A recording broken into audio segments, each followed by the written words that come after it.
ನಮಸ್ಕಾರ. ಅಕ್ಷರ ಟಿವಿ ಕನ್ನಡಕ್ಕೆ ಸ್ವಾಗತ. ಇದು ಬದಲಾವಣೆ ದಿನಪತ್ರಿಕೆ ಕೊಡುಗೆ.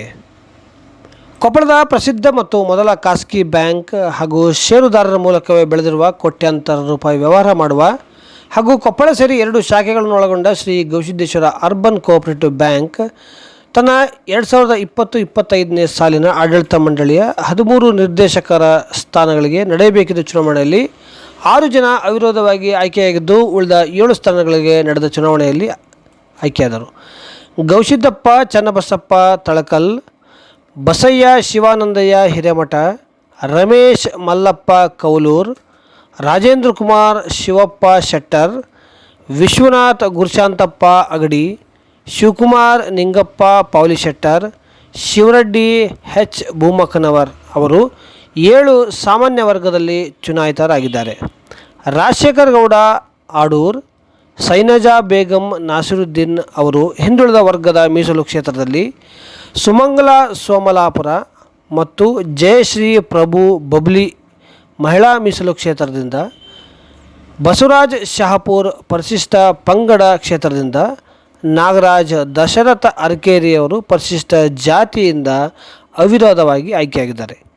80 ವರ್ಷದ ಐತಿಹಾಸಿಕ ಹಿನ್ನೆಲೆ ಇರುವ ಬ್ಯಾಂಕ್ ಇದಾಗಿದ್ದು, ಬ್ಯಾಂಕ್ನ ಪ್ರಧಾನ ವ್ಯವಸ್ಥಾಪಕ ಪ್ರಭಾಕರ್ ಎಚ್ ಜೋಶಿ ಅವರು ಅಕ್ಷರ ಟಿವಿ ಕನ್ನಡದೊಂದಿಗೆ ಮಾತನಾಡಿ ಬ್ಯಾಂಕಿನ ಕುರಿತು ಮಾಹಿತಿ ನೀಡಿದರು. ಮಾರಾಟಾಧಿಕಾರಿ ಮಲ್ಲಿಕಾರ್ಜುನ್ ಸಿಡ್ನೇಕೊಪ್ಪ ಮಾತನಾಡಿ, ಬ್ಯಾಂಕ್ ಹೊಸ ನಿರ್ದೇಶಕರ ನೇತೃತ್ವದಲ್ಲಿ ಇನ್ನಷ್ಟು ಪ್ರಗತಿ ಹೊಂದುವ ನಿಟ್ಟಿನಲ್ಲಿ ಕೆಲಸ ಮಾಡಲಿದೆ. ಗ್ರಾಹಕರು ಭರವಸೆ ನೀಡಿ ಹೆಚ್ಚಿನ ಠೇವಣಿ ಇಟ್ಟು ಬ್ಯಾಂಕ್ ಷೇರುದಾರರಾಗಿ ಬ್ಯಾಂಕ್ ಜೊತೆಗೆ ತಾವು ಬೆಳೆಯಬೇಕು ಎಂದರು. ಅಕ್ಟೋಬರ್ ಅಂತ್ಯದೊಳಗೆ ನೂತನ ನಿರ್ದೇಶಕರು ಮತ್ತು ಆಡಳಿತ ಮಂಡಳಿ ಚಾಲ್ತಿಗೆ ಬರಲಿದೆ ಎಂದು ಅವರು ವಿವರಿಸಿದರು. ನಮ್ಮ bank Shri Gavisiddheshwara urban cooperative bank limited Koppal 1933ರಲ್ಲಿ ನಮ್ಮ ಬ್ಯಾಂಕು ಸ್ಥಾಪನೆ ಆಯಿತು. 1954ನೇ ಇಸ್ವಿಯಲ್ಲಿ ರಿಜಿಸ್ಟ್ರೇಷನ್ ಆಗಿ 1990 ಇಸ್ವಿ ತನಕನೂ ಸಾಧಾರಣ ಮಟ್ಟದಲ್ಲಿದ್ದಂಥ ಬ್ಯಾಂಕು 1990ನೇ ಇಸ್ವಿ ನಂತರ ಹಂತ ಹಂತವಾಗಿ ಪ್ರಗತಿ ಹೊಂತ ಈಗ ಸದ್ಯಕ್ಕೆ ಮೊನ್ನೆ ಮಾರ್ಚ್ 31, 2020ನೇ ಇಸ್ವಿಗೆ 1 ಕೋಟಿ ರೂಪಾಯಿ ಲಾಭವನ್ನು ಗಳಿಸಿ NPA ಕೇವಲ 3% NPA ಮಾತ್ರ ಗ್ರಾಸ್ NPA ಹೊಂದಿ ಅಭಿವೃದ್ಧಿಯತ್ತ ನಮ್ಮ ಬ್ಯಾಂಕು ಸಾಗ್ತಾ ಇದೆ. ಬಟ್ ಈ ಮಧ್ಯದಲ್ಲಿ 2020 ಏಪ್ರಿಲ್ 12ಕ್ಕೆ ನಾವು ನಮ್ಮ ಆಡಳಿತ ವರ್ಗಕ್ಕೆ ಚುನಾವಣೆಯನ್ನು ಮಾಡಬೇಕಾಗಿತ್ತು. ಆ ಚುನಾವಣೆ ಡೇಟು ಎಲ್ಲದೂ ಇದಾಗಿತ್ತು. ಕೋವಿಡ್ ಕಾರಣದಿಂದಾಗಿ ಈ ಚುನಾವಣೆಯನ್ನು ಸರ್ಕಾರ ಮುಂದೆ ಹಾಕಿದ್ದಕ್ಕೆ ತದನಂತರ ಮಾನ್ಯ ಕರ್ನಾಟಕ ರಾಜ್ಯ ಉಚ್ಚ ನ್ಯಾಯಾಲಯದವರ ಆದೇಶದ ಪ್ರಕಾರ ಚುನಾವಣಾ ಕಚೇರಿಯವರು ನೀವು ಎಲೆಕ್ಷನ್ ಮಾಡಿರಿ ಅಂತ ಆದೇಶ ಕೊಟ್ಟಿದ್ದಕ್ಕೆ ನಿನ್ನೆ ಅಂದರೆ 11/10/2020ಕ್ಕೆ ನಮ್ಮ ಬ್ಯಾಂಕಿನ ಆಡಳಿತ ಮಂಡಳಿಗೆ ಚುನಾವಣೆ ಜರುಗಿತು. ಈ ಚುನಾವಣೆಯಲ್ಲಿ ನಾವು 13 ಜನ ನಿರ್ದೇಶಕರನ್ನ ಆಯ್ಕೆ ಮಾಡಬೇಕಾಗಿತ್ತು. ಈ 13 ಜನರಲ್ಲಿ 2 ಮಹಿಳೆಯರು, 2 ಹಿಂದುಳಿದ ವರ್ಗ, 1 ಪರಿಶಿಷ್ಟ ಜಾತಿ, 1 ಪರಿಶಿಷ್ಟ ಪಂಗಡ ಮತ್ತು 7 ಸಾಮಾನ್ಯ, ಹೀಗೆ 13 ಸ್ಥಾನಗಳಿಗೆ ನಾವು ಆಯ್ಕೆಯನ್ನು ಮಾಡಬೇಕಾಗಿತ್ತು. ಈ ಆಯ್ಕೆ ಪ್ರಕ್ರಿಯೆಯಲ್ಲಿ ಈ 6 ಸ್ಥಾನಗಳಿಗೆ ಅವಿರೋಧವಾದಂಥ ಒಂದು ಆಯ್ಕೆ ನಡೀತು. ಯಾಕಂದರೆ ಯಾರು ಒಬ್ಬರೇ ನಾಮಪತ್ರವನ್ನು ಸಲ್ಲಿಸಿದ್ದರಿಂದ ಅವಿರೋಧವಾದ ಆಯ್ಕೆಯನ್ನು ಮಾಡಬೇಕಾಗಿತ್ತು. ಈಗ ಬಸವರಾಜ್ ಬಿ ಶಹಾಪುರ್ ಅಂಥೇಳಿ ಇವರು ಪರಿಶಿಷ್ಟ ಪಂಗಡ ಗ್ರೂಪ್ನಿಂದ ಅವಿರೋಧವಾಗಿ ಆಯ್ಕೆ ಆದರು. ನಾಗರಾಜ್ ದಶರಥ ಅರಕೇರಿ ಅಂಥೇಳಿ ಪರಿಶಿಷ್ಟ ಜಾತಿ ಕ್ಷೇತ್ರದಿಂದ ಅವರು ಅವಿರೋಧವಾಗಿ ಆಯ್ಕೆ ಆದರು. ಆಮೇಲೆ ಶ್ರೀಮತಿ ಸುಮಂಗಲ ಮಲ್ಲಿಕಾರ್ಜುನ್ ಸೋಮಲಾಪುರ್ ಅವರು ಮತ್ತು ಶ್ರೀಮತಿ ಜಯಶ್ರೀ ಪ್ರಭು ಬಬ್ಲಿ ಇವರು ಮಹಿಳಾ ಮೀಸಲು ಕ್ಷೇತ್ರದಿಂದ ಅವಿರೋಧವಾಗಿ ಆಯ್ಕೆ ಆದರು. ಆಮೇಲೆ ಶ್ರೀ ರಾಜಶೇಖರ್ ಗೌಡ ಮರಿಗೌಡ ಆಡೂರು ಇವರು ಮತ್ತು ಶ್ರೀಮತಿ ಜೈನಾ ಬೇಗಂ ನಾಸಿರುದ್ದೀನ್ ಇವರು ಹಿಂದುಳಿದ ವರ್ಗದಿಂದ ಅವಿರೋಧವಾಗಿ ಆಯ್ಕೆಯಾದರು. ಈ ಅವಿರೋಧ ಆಯ್ಕೆ ಆದ ನಂತರ 10 ಜನ ಕಣದಲ್ಲಿ ಉಳಿದು 7 ಸಾಮಾನ್ಯ ಸ್ಥಾನಗಳಿಗೆ ನಾವು ಚುನಾವಣೆಯನ್ನು ನಡೆಸಬೇಕಾಗಿ ಬಂದದ್ದರಿಂದ ನಿನ್ನೆಯ ದಿವಸ ಅಂದರೆ 11/10/2020ರಂದು ನಿನ್ನೆ ಚುನಾವಣೆ ಜರುಗಿತು. ಚುನಾವಣೆ ಜರುಗಿ ಆ 10 ಜನರ ಪೈಕಿ 7 ಜನರು ಆಯ್ಕೆಯಾದರು. ಅವರ ಹೆಸರುಗಳು ಈ ರೀತಿಯಾಗಿವೆ: ವಿಶ್ವನಾಥ್ ಗುರುಶಾಂತಪ್ಪ ಅಗಡಿ, ಶಿವಕುಮಾರ್ ನಿಂಗಪ್ಪ ಶೆಟ್ಟರ್, ರಮೇಶ್ ಮಲ್ಲಪ್ಪ ಕೌಲೂರ್, ಶ್ರೀ ಗವಿಸಿದ್ದಪ್ಪ ಚನ್ನಬಸಪ್ಪ ತಳಕಲ್, ರಾಜೇಂದ್ರ ಕುಮಾರ್ ಶಿವಪ್ಪ ಶೆಟ್ಟರ್, ಬಸಯ್ಯ ಶಿವಾನಂದಯ್ಯ ಹಿರೇಮಠ್ ಮತ್ತು ಶಿವರೆಡ್ಡಿ ಹೇಮರೆಡ್ಡಿ ಭೂಮಕ್ಕನವರು. ಈ ಆಡಳಿತ ವರ್ಗದಲ್ಲಿ ಹಿಂದಿದ್ದಂಥ 60% ಜನ ಮತ್ತು ಈ ಆಡಳಿತ ಮಂಡಳಿಯಲ್ಲಿ ಚುನಾವಣೆಯಲ್ಲಿ ಸ್ಪರ್ಧಿಸಿ ಮತ್ತು ಅವಿರೋಧ ಆಯ್ಕೆಯಿಂದ ಕೂಡ ಮತ್ತೆ ಅಧಿಕಾರಕ್ಕೆ ಬಂದಿದ್ದಾರೆ. ಈ ಆಡಳಿತ ಮಂಡಳಿ ಅಧಿಕಾರ ತೆಗೆದುಕೊಳ್ಬೇಕು ಅಂತಂದ್ರೆ ನಾವು ಪದಾಧಿಕಾರಿಗಳನ್ನು ಆಯ್ಕೆ ಮಾಡಬೇಕಾಗ್ತದೆ. ಈ ಪದಾಧಿಕಾರಿಗಳ ಆಯ್ಕೆನ ಚುನಾವಣಾ ನಡೆಸಿಕೊಟ್ಟಂಥ ರಿಟರ್ನಿಂಗ್ ಆಫೀಸರ್ ಅವರು ಬಂದು ನಡೆಸಿಕೊಡ್ತಾರೆ. ಅದಕ್ಕೆ ಅವಧಿ ಇರ್ತದೆ. ಹೀಗಾಗಿ ಅವರು ಇವತ್ತು ನಾ ಇಷ್ಟರಾಗ ಬಂದು 7 ದಿವಸದ ನೋಟಿಸನ್ನು ಕೊಟ್ಟು ಪದಾಧಿಕಾರಿಗಳನ್ನು ಆಯ್ಕೆ ಪ್ರಕ್ರಿಯೆಯನ್ನು ಮಾಡ್ತಾರೆ. ನನ್ನ ಅಂದಾಜಿನ ಬಹುಶಃ ಈ ತಿಂಗಳ ಕೊನೆಯ ವಾರದಲ್ಲಿ ನಮ್ಮ ಆಡಳಿತ ಮಂಡಳಿ ಅಧಿಕಾರಕ್ಕೆ ಬಂದು ಎಂದಿನಂತೆ ಮತ್ತು ಬ್ಯಾಂಕು ಆಡಳಿತ ಮಂಡಳಿಯ ಒಂದು ಆಡಳಿತದಲ್ಲಿ ತನ್ನ ಕಾರ್ಯಕಲಾಪಗಳನ್ನು ಮುಂದುವರಿಸ್ತದೆ. ಈ ಹಿಂದೆ ಬ್ಯಾಂಕು ಇದೇ ಆಡಳಿತ ಮಂಡಳಿಯ ಅನೇಕ ಜನ ಸದಸ್ಯರಿದ್ದಾಗ ಬ್ಯಾಂಕ್ ಪ್ರಗತಿಯನ್ನು ಹೊಂದಿ ನಮ್ಮ ಬ್ಯಾಂಕಿಗೆ ಅತ್ಯುತ್ತಮ ಬ್ಯಾಂಕು ಅಂತಕ್ಕಂಥ ಪ್ರಶಸ್ತಿಯೂ ಕೂಡ ಫೆಡರೇಷನ್ನಿಂದ ಬಂತು. ರಿಸರ್ವ್ ಬ್ಯಾಂಕ್ ಆಫ್ ಇಂಡಿಯಾದವರು ಕೂಡ ಬ್ಯಾಂಕನ್ನು ಎ ವರ್ಗದಲ್ಲಿಟ್ಟಿದ್ದಾರೆ. ಆಡಿಟ್ ಕ್ಲಾಸಿಫಿಕೇಷನ್ ಕೂಡ ಎ ವರ್ಗದಲ್ಲಿದೆ. ನಮ್ಮ ಬ್ಯಾಂಕು 8,000 ಜನ ಸದಸ್ಯರನ್ನು ಹೊಂದಿ ಸುಮಾರು 48 ಕೋಟಿ ರೂಪಾಯಿಯಷ್ಟು ಠೇವಣಿಯನ್ನು ಹೊಂದಿ ಸುಮಾರು 75 ಕೋಟಿಯಷ್ಟು ದುಡಿಯೋ ಬಂಡವಾಳವನ್ನು ಹೊಂದಿ ವರ್ಷಕ್ಕೆ 500 ಕೋಟಿ ವ್ಯವಹಾರವನ್ನು ನಡೆಸ್ತಕ್ಕಂಥ ಈ ಬ್ಯಾಂಕು ಮುಂದಿನ ದಿನಗಳಲ್ಲಿ ಆಡಳಿತ ಮಂಡಳಿಯ ಜೊತೆಗೆ ನಾವು ಸಿಬ್ಬಂದಿ ವರ್ಗದವರು ಕೂಡ ಸೇರಿಕೊಂಡು ನಾವು ಸಿಬ್ಬಂದಿ ವರ್ಗದವರು ನಮ್ಮದು ಕೇಡರಾದ ಸ್ಟ್ರೆಂತ್ ಪ್ರಕಾರ ನಾವು 19 ಜನ ಇರಬೇಕು. 19 ಜನದ ಪೈಕಿ ನಾವು ಕೇವಲ 12 ಜನ ಮಾತ್ರ ಕಾಯಂ ಸಿಬ್ಬಂದಿಯವರು ಕೆಲಸ ನಿರ್ವಹಿಸ್ತಾ ಇದ್ದೀವಿ. ಆಮೇಲೆ 5 ರಿಂದ 6 ಜನ ನಾವು ಗುತ್ತಿಗೆ ಆಧಾರದ ಮೇಲೆ 11 ತಿಂಗಳ ಅವಧಿಗೆ ಗುತ್ತಿಗೆ ಆಧಾರದ ಮೇಲೆ ಕೆಲಸಕ್ಕೆ ತೆಗೆದುಕೊಂಡು ಅವ್ರ ಮುಖಾಂತರ ನಾವು ಕೆಲಸವನ್ನು ಮಾಡಿಸ್ತಾ ಇದ್ದೀವಿ. ಬಟ್ ಈಗ ಹೊಸ ಆಡಳಿತ ಮಂಡಳಿ ಬಂದಾಗಿಂದ ನೇಮಕಾತಿಯನ್ನು ಕೂಡ ಮಾಡಿ ಏನು ಸಿಬ್ಬಂದಿ ಕೊರತೆ ಅದನ್ನು ಅದನ್ನು ನೀಗಿಸಿಕೊಂಡು ಮುಂಬರುವ ದಿನಗಳಲ್ಲಿ ಬ್ಯಾಂಕಿನ NPA-ವನ್ನು ನಾವು 1%ಕ್ಕಿಂತ ಕೆಳಗಡೆ ತೊಗೊಂಬಂದು ಈಗಾಗಲೇ ನಾವು ನಮ್ಮ ಮಾನ್ಯ ಸದಸ್ಯರಿಗೆ 13% ಡಿವಿಡೆಂಡನ್ನು ಕೊಡ್ತಾ ಇದ್ದೀವಿ. ಮುಂದಿನ ದಿನಗಳಲ್ಲಿ ಈ ಡಿವಿಡೆಂಡನ್ನು ಇನ್ನೂ ಸ್ವಲ್ಪ ಹೆಚ್ಚಿನ ಪ್ರಮಾಣದಲ್ಲಿ ಕೊಡುವತ್ತ ಮತ್ತು ಸದಸ್ಯರಾದಂಥ ಮಾನ್ಯ ಸದಸ್ಯರಿಗೆ ಇನ್ನೂ ಅನೇಕ ಸವಲತ್ತುಗಳನ್ನು ವಿಮೆ ಅಂತಕ್ಕಂಥ ವ್ಯವಸ್ಥೆ ಮುಂತಾದವುಗಳನ್ನು ಮಾಡಬೇಕು ಅಂತಕ್ಕಂಥ ವಿಚಾರದಲ್ಲಿ ಆಡಳಿತ ಮಂಡಳಿ ಇದೆ. ನಮ್ಮ ಸಿಬ್ಬಂದಿಯವರ ಸಹಕಾರನೂ ಆಡಳಿತ ಮಂಡಳಿಗೆ ಅತ್ಯುತ್ತಮವಾಗಿದೆ. ಆಡಳಿತ ವರ್ಗದವರು ಕೂಡ ಸಿಬ್ಬಂದಿಯವರ ಜೊತೆ ಸೇರಿಕೊಂಡು ಉತ್ತಮವಾದ ಕಾರ್ಯಗಳನ್ನು ಮಾಡ್ತಾ ಇದ್ದಾರೆ. ಈಗ ಸದ್ಯಕ್ಕೆ ನಮ್ಮ ಬ್ಯಾಂಕು ಕೇವಲ ಕೊಪ್ಪಳದಲ್ಲಿ 1 ಶಾಖೆ ಮತ್ತು ಭಾಗ್ಯನಗರದಲ್ಲಿ 1 ಶಾಖೆಯನ್ನು ಹೊಂದಿದೆ. ನಾವು ಈ 3 ವರ್ಷದ ಕೆಳಗನ ಇನ್ನೂ 2 ಶಾಖೆಗಳನ್ನು ತೆಗಿಬೇಕು ಅಂತ ತಿಳ್ಕೊಂಡು ನಾವು ಭಾರತೀಯ ರಿಸರ್ವ್ ಬ್ಯಾಂಕಿಗೆ ಅಪ್ಲಿಕೇಶನ್ ಕೊಟ್ಟಿದ್ವಿ. ಬಟ್ ಸೆಂಟ್ರಲ್ ಆಫೀಸ್ಲಿಂದ ಈ ಹೊಸ ಲೈಸೆನ್ಸ್ ಕೊಡ್ತಕ್ಕಂಥದ್ದನ್ನು ಭಾರತೀಯ ರಿಸರ್ವ್ ಬ್ಯಾಂಕ್ ಸ್ಥಗಿತಗೊಳಿಸಿದ ಹಿನ್ನೆಲೆಯಲ್ಲಿ ನಮಗೆ ಇಲ್ಲಿವರೆಗೂ ಲೈಸೆನ್ಸ್ ಸಿಕ್ಕಿಲ್ಲ.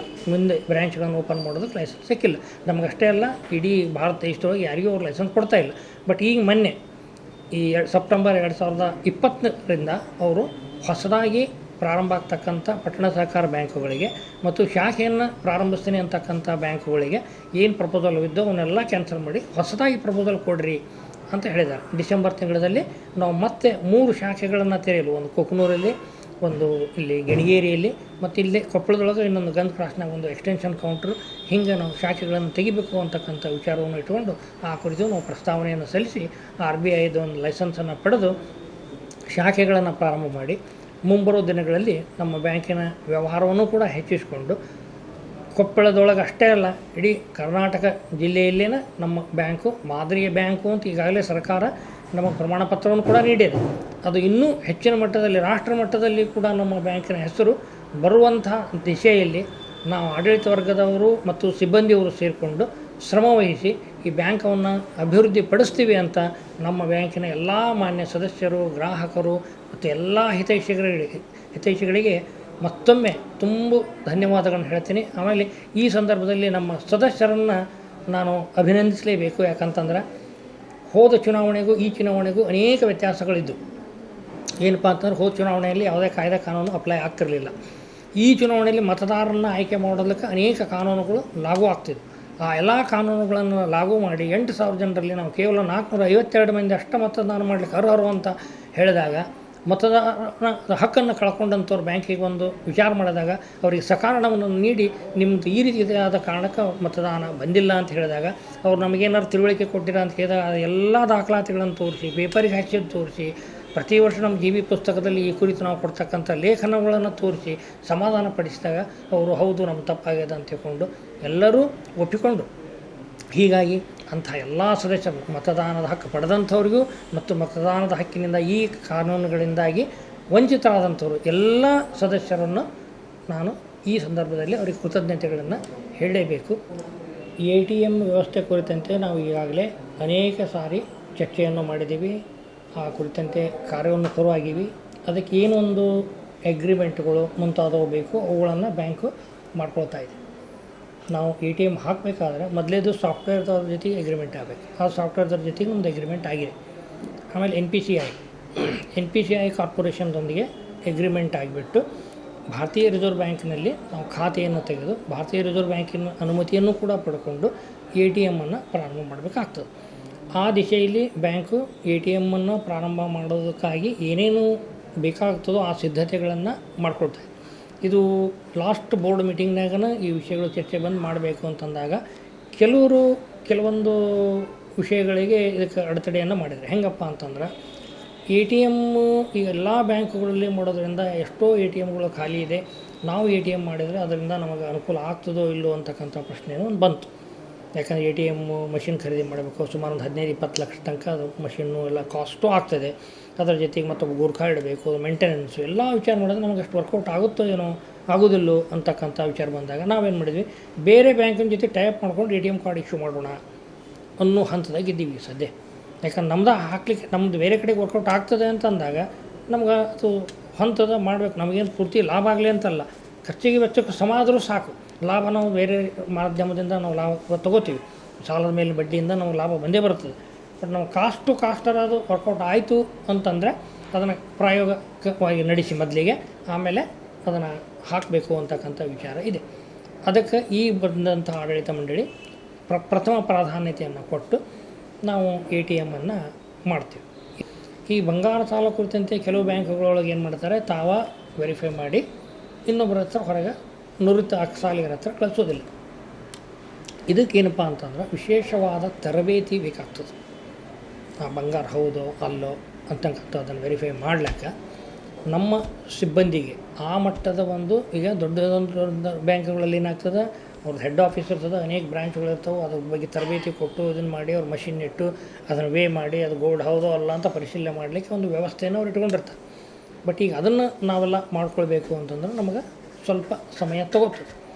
ಹೀಗಾಗಿ ನಾವು ಇಲ್ಲೇ ಲೋಕಲ್ ಆಗಿರ್ತಕ್ಕಂಥ ನಮ್ಮ ಅಕ್ಕಸಾಲಿಗರನ್ನು ಗುರುತಿಸ್ಕೊಂಡು ನಾವು ಕೂಡ ವೆರಿಫೈ ಮಾಡ್ತೀವಿ, ಇಲ್ಲ ಅಂತಲ್ಲ. ಬಟ್ ಸಂಪೂರ್ಣವಾಗಿ ಇದು ಬಂಗಾರ ಹೌದು ಇದು ಅಲ್ಲ ಅಂತ ನಿಖರವಾಗಿ ಹೇಳುವಷ್ಟು ಒಂದು ಕಲೆ ಮತ್ತು ಜ್ಞಾನ ನಮಗಿರೋದಿಲ್ಲ.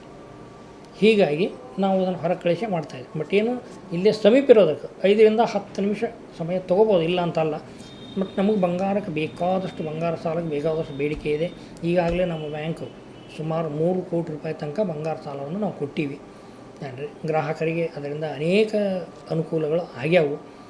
ಬಟ್ ವಿಳಂಬ ಅಂತಕ್ಕಂಥದ್ದು ಈಗ ಗ್ರಾಹಕರಿಗೆ ಹೊರಗೆ ಇತರೆ ಬ್ಯಾಂಕ್ಗಳನ್ನು ನೋಡಿದಾಗ ನಮ್ಮ ರೇಟ್ ಆಫ್ ಇಂಟ್ರೆಸ್ಟಿಗೂ ಅವರ ರೇಟ್ ಆಫ್ ಇಂಟ್ರೆಸ್ಟಿಗೂ ಕೆಲವೊಂದು ವ್ಯತ್ಯಾಸಗಳಿವೆ, ಸಣ್ಣ ಪುಟ್ಟ ವ್ಯತ್ಯಾಸಗಳಿವೆ. ಆ ಕಾರಣದಿಂದನೂ ಏನಪ್ಪ ಅಂತಂದ್ರೆ ಜನ ಇತರೆ ಬ್ಯಾಂಕುಗಳಿಗೆ ಹೋಗ್ತಾ ಇರೋದು ಕಂಡು ಬರ್ತಾಯಿದೆ. ಈಗ ನಾವು ಯಾಕೆ ಅದನ್ನು ಇತರೆ ಬ್ಯಾಂಕುಗಳಿಗಿಂತ ಕಡಿಮೆ ದರದಲ್ಲಿ ನಾವು ಸಾಲ ಕೊಡಲಿಕ್ಕೆ ನಮಗೆ ಯಾಕೆ ಸಾಧ್ಯ ಆಗ್ತಾ ಇಲ್ಲ ಅಂದ್ರೆ, ಇತರೆ ಬ್ಯಾಂಕುಗಳು ಠೇವಣಿ ಮೇಲೆ ಕೊಡ್ತಕ್ಕಂಥ ಬಡ್ಡಿಗಿಂತ ಹೆಚ್ಚಿನ ಬಡ್ಡಿ ನಾವು ಕೊಡ್ತಾಯಿದ್ದೀವಿ. ಹೀಗಾಗಿ ನಾವು ಕಾಸ್ಟ್ ಆಫ್ ಫಂಡನ್ನು ಕೂಡ ನೋಡ್ಕೋಬೇಕಾಗುತ್ತೆ. ಹೀಗಾಗಿ ಸ್ವಲ್ಪ ಬಡ್ಡಿ ದರನೂ ನಮ್ಮದು ಜಾಸ್ತಿ ಆಗೋದಕ್ಕೆ ಜನ ಇತರೆ ಬ್ಯಾಂಕ್ಗಳಲ್ಲಿ ಹೋಗ್ತಾ ಇದ್ದಾರೆ. ಬಟ್ ಯಾವುದೇ ರೀತಿ ಇಲ್ಲಿ ನನಗನ್ನಿಸೋ ಮಟ್ಟಿಗೆ ವಿಳಂಬ ಆಗ್ತಾ ಇದೆ ಅಂತಕ್ಕಂಥ ಒಂದು ಕಾರಣಕ್ಕಾಗಿ ಬೇರೆ ಕಡೆ ಹೋಗಿದ್ದಾರಾ ಅಂತ ನನಗೇನು ಅನ್ನಿಸ್ತಾ ಇಲ್ಲ ಅಂತ ನನ್ನ ವೈಯಕ್ತಿಕ ಅಭಿಪ್ರಾಯ. ನಾವು ಕೊಡ್ತಕ್ಕಂಥ ಸಾಲ ವ್ಯವಹಾರಿ ಸಾಲ ಅಂತ ಕೊಡ್ತೀವಿ, ಅದಕ್ಕೆ 15% ಚಾರ್ಜ್ ಮಾಡ್ತೀವಿ. ರೋಗಪತ್ತಿನ ಸಾಲ ಅಂತ ಕೊಡ್ತೀವಿ, ಅದಕ್ಕೆ 13.5. ಕಟ್ಟಡ ಸಾಲ ಅಂತ ಕೊಡ್ತೀವಿ, ಅದಕ್ಕೂ ಕೂಡ 13.5. ಆಮೇಲೆ ವೇರವು ಸಾಲ ಅಂತೂ ಇಲ್ಲ. ವಾಹನ ಸಾಲ ಕೊಡ್ತೀವಿ, ಅದಕ್ಕೆ 14%. ಬಂಗಾರದ ಆಭರಣ ಸಾಲ ಕೊಡ್ತೀವಿ, ಅದಕ್ಕೆ 12.75%. ಈ ರೀತಿಯಾದ ಬಡ್ಡಿ ದರಗಳಲ್ಲಿ ನಾವು ಇಷ್ಟು ಸಾಲಗಳನ್ನು ಕೊಡ್ತೀವಿ. ಅದರ ಜೊತೆಗೆ ಡಿಪಾಸಿಟ್ ಮೇಲೆ ಸಾಲ,